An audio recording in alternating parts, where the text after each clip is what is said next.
TV का खास show Rahul का अग्निपथ देख रहे हैं आप। मैं हूं आपके साथ पूजा। राहुल गांधी संसद संभल और सावरकर मामले में बुरे फंस गए हैं।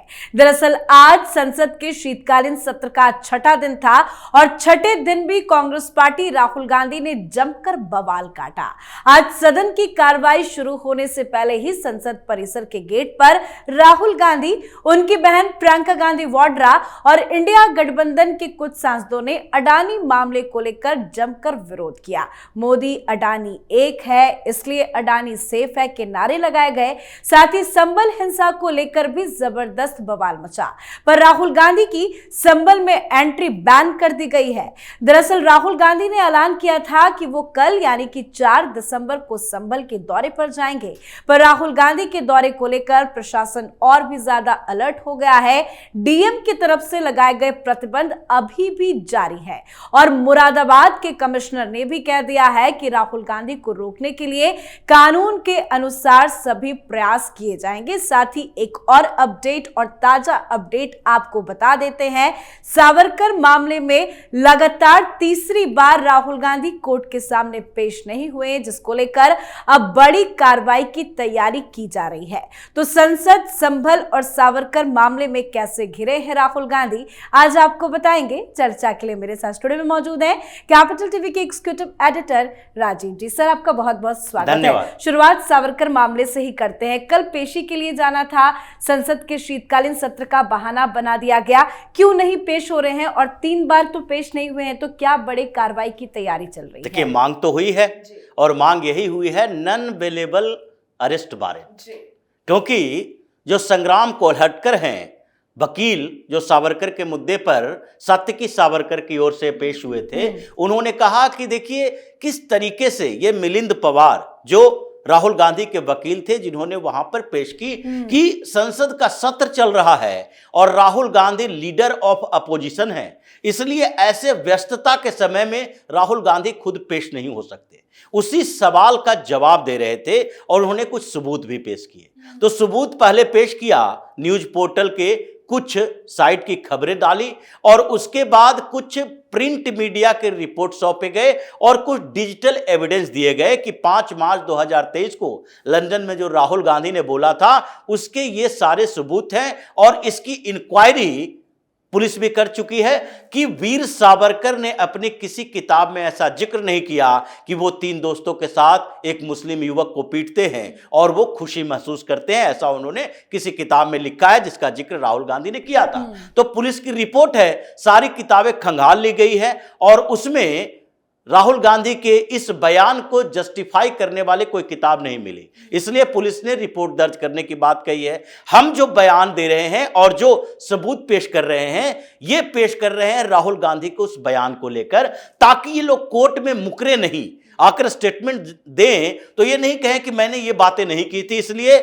डिजिटल प्रूफ आपके सामने है जिसमें सारी रिकॉर्डिंग है कि राहुल गांधी ने उस प्रेस कॉन्फ्रेंस में ऐसी ऐसी बातें कही थी। और उसके बाद जो मीडिया में खबरें छपी थी, प्रिंट मीडिया के कुछ कटिंग थे और ये सारे सबूत उन्होंने पेश किए। उसके बाद पेशी को लेकर बात हुई कि राहुल गांधी बार बार भाग क्यों रहे हैं, और मिलिंद पवार ने जो बात कही थी कि राहुल गांधी अभी नेता प्रतिपक्ष हैं और संसद का सत्र चल रहा है, तो इस सत्र में भाग लेने के लिए राहुल गांधी यहां पर आने से असमर्थ हैं, इसलिए आगे कोई तारीख दे दी जाए जिसमें राहुल गांधी को पेश होने के लिए कहा जा सकता है। इसी पर यह संग्राम कोल्हटकर ने कहा कि संसद का सत्र चल रहा है, लेकिन नेता प्रतिपक्ष होने के कारण राहुल गांधी अगर इस 5 दिन के कार्रवाई में, 2 तारीख की बात है, ये 5 जो सेशन चले हैं, उस दिन राहुल गांधी ने क्या किया उसकी बात जरा ये बता दें। ये बता दें कि नेता प्रतिपक्ष ने इतने दिनों में संसद में कौन सी बात की।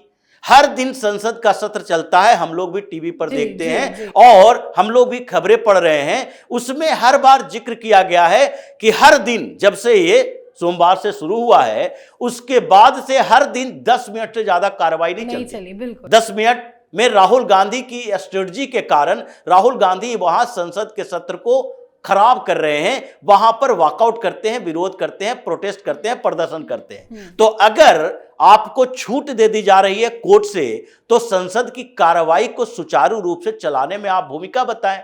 ये तो हो नहीं सकता कि आप यहां प्रोटेस्ट करने जा रहे हैं, कल संभल में प्रोटेस्ट करने जाएंगे, परसों बांग्लादेश जाने की बात करेंगे, फिर उसके बाद दिल्ली का चुनाव हो जाएगा। जैसा कि पहली बार आपने 2 बार जो स्किप किया कोर्ट के आदेश को, उसमें आपने क्या बहाना बनाया? एक बहाना बनाया कि नवंबर वाले में कि वहां अभी 2 राज्यों में चुनाव है तो राहुल गांधी व्यस्त है।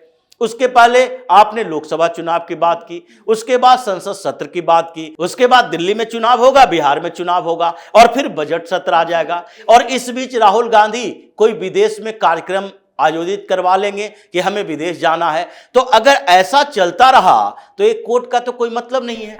इसलिए कोर्ट की अवमानना हो रही है और सेक्शन 174 के तहत यह बार बार जिक्र किया गया है आईपीसी में कि अगर कोई कोर्ट के आदेश का पालन नहीं करता, अगर कोई कोर्ट के समन को इग्नोर करता है तो उसके खिलाफ नॉन अवेलेबल वारंट इशू होना चाहिए, क्योंकि ये लोगों की आदत है समन को इग्नोर करना।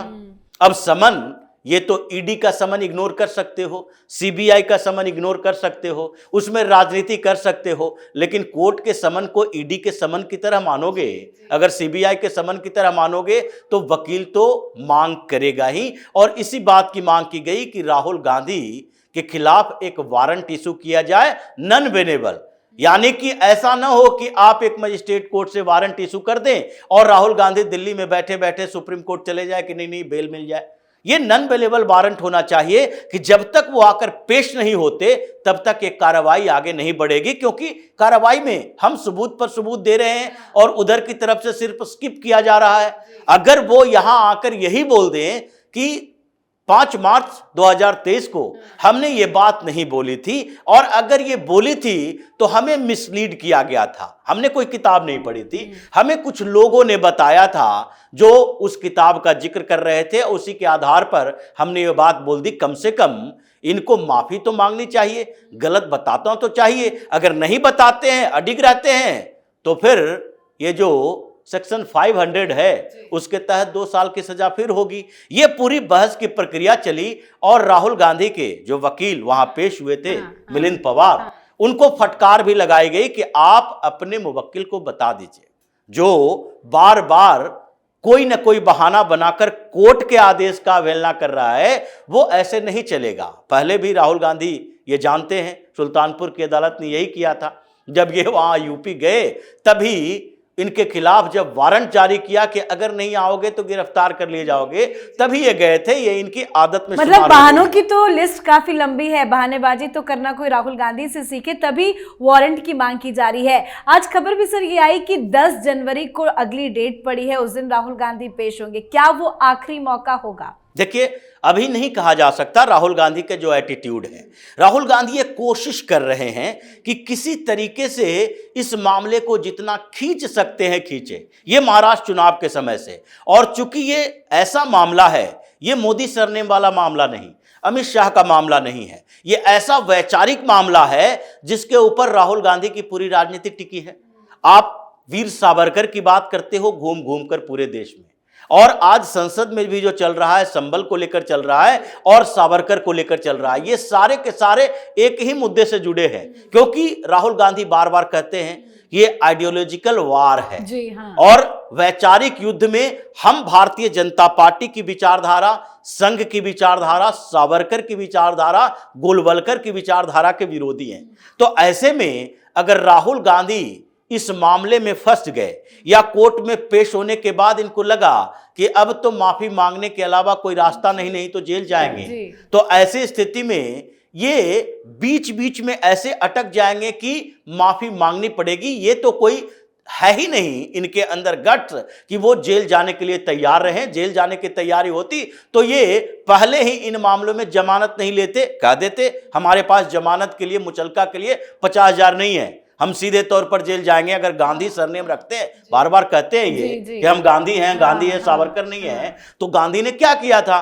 गांधी ने नील सत्याग्रह के समय जब पश्चिमी चंपारण गए थे, इनके ऊपर मुकदमा दायर किया गया और इनको जमानत की बात की गई, बोले मेरे पास पैसे नहीं है। जुर्माने की बात की गई, बोले मेरे पास 1 रुपया भी नहीं है, आप जेल में डालो।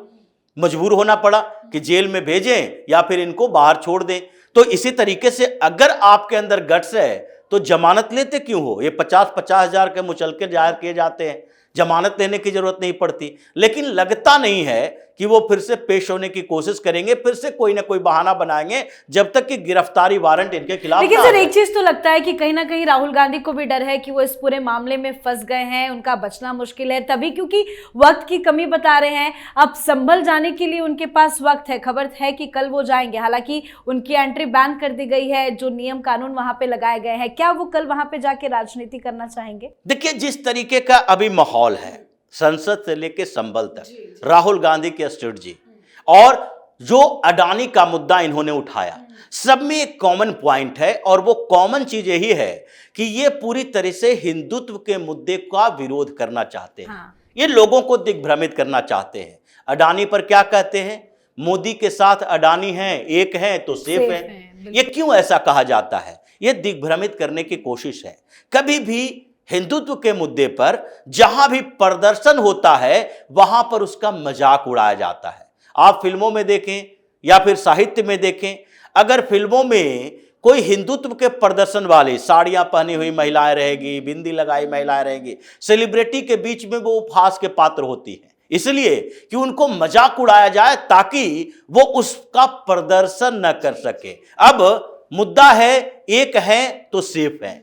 अब इसको इन्होंने क्या किया कि चूंकि ये हिंदुओं को एक करने की बात है, तो एक ऐसा मुद्दा सामने लाओ, मामला सामने लाओ, जिससे कि मोदी इस पूरे स्लोगन से पीछे हट जाए। एक है तो सेफ है, लोगों के दिमाग में क्या रखो? कारपोरेट हाउसेस के साथ डील है। अब उस पूरे के पूरे मुद्दे को, उस स्लोगन को खत्म करने की साजिश के लिए एक अडानी का मुद्दा लाओ कि अडानी और मोदी एक हैं तो सेफ है। अगर अडानी मोदी के साथ सेफ है तो राजीव गांधी के साथ क्या थे? अनसेफ थे। इनकी सरकारें जो 10-10 साल तक यूपीए 1 यूपीए 2 की रही, और उससे भी पहले इनकी सरकारें रही, उस समय इन्होंने अडानी अंबानी को गिरफ्तार क्यों नहीं किया? सब सारे मामले अंबानी के खिलाफ भी जो है कि जब वो बिजनेस शुरू कर रहे थे तो उस समय कुछ मामले ऐसे आए थे कि उन्होंने कुछ करप्शन किए, जैसे यहां से जो भेजे जाते थे सूत और वहां से डब्बे खाली लाते थे, एक्सपोर्ट इंपोर्ट ड्यूटी में कुछ करप्शन के मामले आए थे। लेकिन उस समय तो कांग्रेस की सरकारें थी, आपने अब तक कार्रवाई क्यों नहीं की? यानी सेफ तो आपके साथ भी था और इनके साथ भी है, क्योंकि सबूत नहीं है आपके पास। लेकिन उसी तरीके से संभल के मुद्दे पर भी ये वही काम कर रहे हैं। संभल के मुद्दे पर बदनाम करने की कोशिश किसको? योगी को। ये अखिलेश यादव भी यही बात बोलते हैं कि ये कॉन्स्पिरेसी थी, लेकिन ये कॉन्स्पिरेसी किसने की, इसमें वो पुलिस का नाम लेते हैं। क्या पुलिस ने कॉन्स्पिरेसी करके हत्या कर दी? क्या पुलिस ने वहां इतने पत्थर भेज दिए? क्या पुलिस ने लोगों को पकड़ पकड़ के मस्जिद के सामने खड़ा कर दिया, बुत बना दिया, मूर्ति बना दी?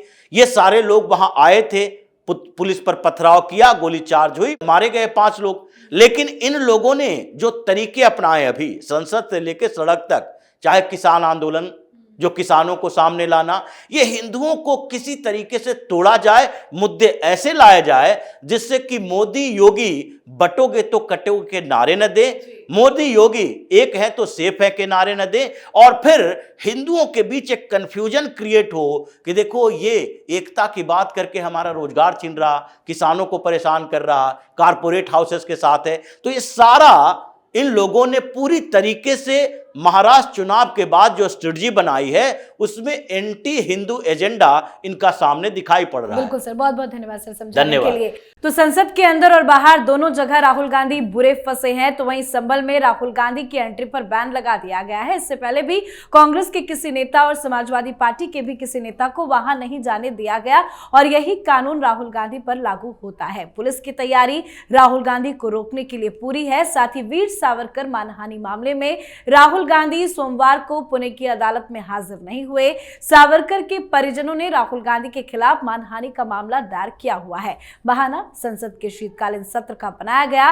राहुल गांधी के वकील मिलिंद पवार ने बताया कि संसद सत्र के चलते पेशी से छूट की मांग की थी, और यह भी बताया कि राहुल गांधी 10 जनवरी को अदालत में हाजिर होंगे। कुल मिलाकर राहुल गांधी जितना पेशी से छूट मांग रहे हैं, मामला उतना ही बड़ा होता जा रहा है। तो इस पर आप अपनी राय कमेंट कर लिखें। देखते रहिए कैपिटल टीवी। नमस्कार।